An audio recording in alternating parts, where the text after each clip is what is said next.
guys, Al here from Pink Floyd. We're in the Pink Floyd practice room. We're going to have a quick look at the rig rundown, quick look at my gear and my pedals, talk about how it all fits together. So let's start with the guitar. This is my main guitar. It's a 50th anniversary Fender Strat. My parents bought it for me quite a while ago now, probably had it going on 30 years, and I've played it in all the bands that I've been in.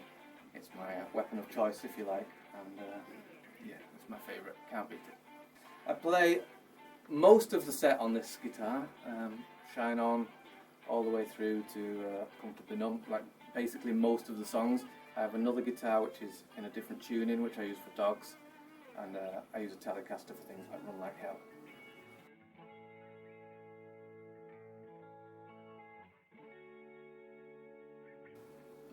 Okay, so let's talk about the rig. We'll go through the pedals in a moment. First of all, we have to address the amps. So I've recently upgraded to running 2 amps and a wet-dry system, which we'll talk about later. They're both Fender amps. One's a Hot Rod Deluxe, one is a DeVille, 40 watt and 60 watt, so they pack quite a punch on stage. The pedal board itself has taken me a long time to make, a good few years. This is probably the 5th or 6th iteration of the board. Let's talk about the power.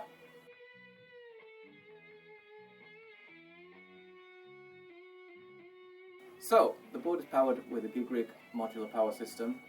It's comprised of a generator, which I think kicks out something like 1 amps, which is massive for pedals, because they run in like milliamps. After that you've got the distributors, which send the signal, the electric signal, to isolators, which provides a real clean, isolated current to the pedals. Okay, so let's talk about the signal path. Start with the gain stages. I run all my gain pedals through a Quartermaster switching device so that I can easily turn them on and off. And I run the pedals generally from a higher gain to a lower gain, which means as you turn on the lower gain pedals towards the end of the gain stage, you can increase the volume because those pedals have more headroom. If you were to run it the other way round, the volume wouldn't increase, but you'd get a more compressed and sustained gain.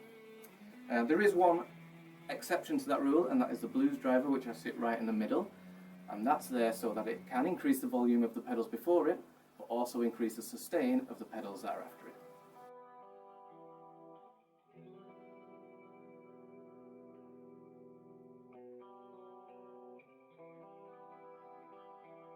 After the gain stages, we split the signal.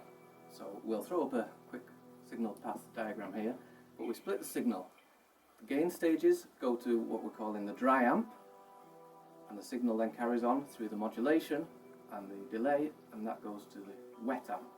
That means that the dry amp is only getting the sound which is affected by the gain stage and not the modulation. The wet amp is getting all of the signal.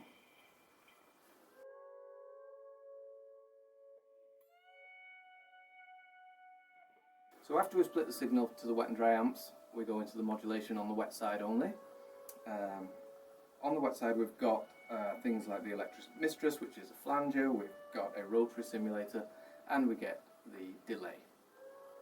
Quite an interesting part of the signal path is the volume pedal, which has to be in a very specific place. It has to be before the delay, so that you get the trails of the delay and the volume pedal doesn't stop them from coming through. But it also has to be in the dry path, otherwise it would only affect the volume in 1 amp.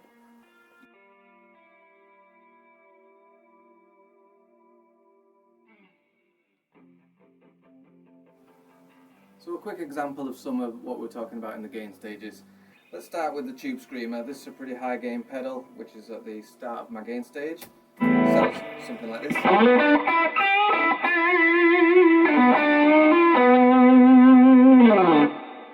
Turn on the blues driver after that. That is a lower gain pedal, so it's going to increase the volume. We'll do a quick before and after.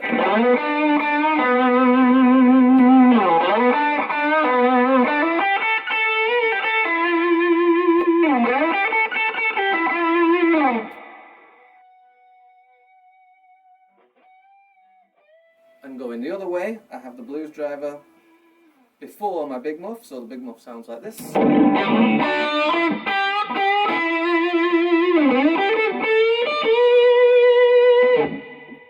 with the blues driver, we had a little bit more bite to the start of the note and also more sustain.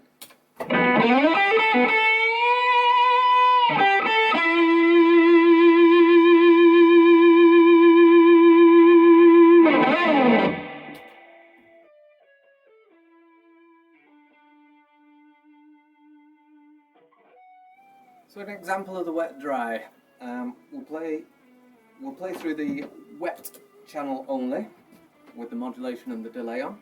It sounds something like this.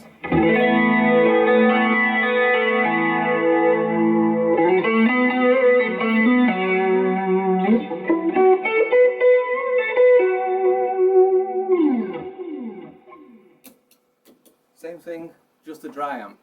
It's got no modulation. It's basically an unaffected signal.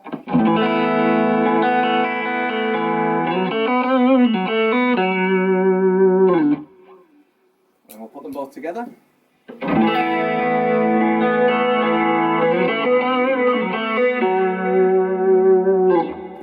You get all the loveliness of the modulation, but you still get the clarity of the note. So let's give an example of the wet-dry in operation. We'll run through the wet side only, which is getting all of the modulation and the delay. So it sounds something like this.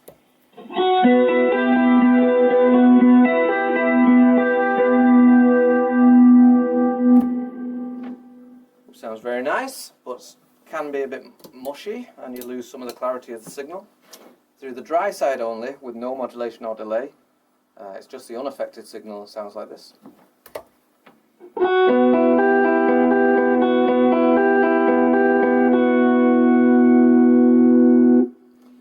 With both together, hopefully you get all the loveliness of the modulation and the delay, but the clarity of the dry signal as well.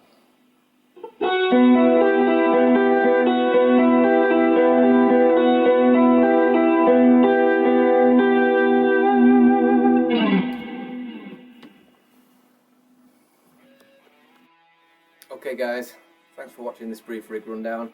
If you are interested in this kind of stuff, please check out that pedal show on YouTube, a great channel where I learned all these tips from. Also Gilmore-ish, a brilliant resource for Gilmore pedals and effects and gear and everything to do with Dave. So check those out. Thanks again for watching. Check out the Pink Floyd website, Facebook, come and see us soon, and have a good night.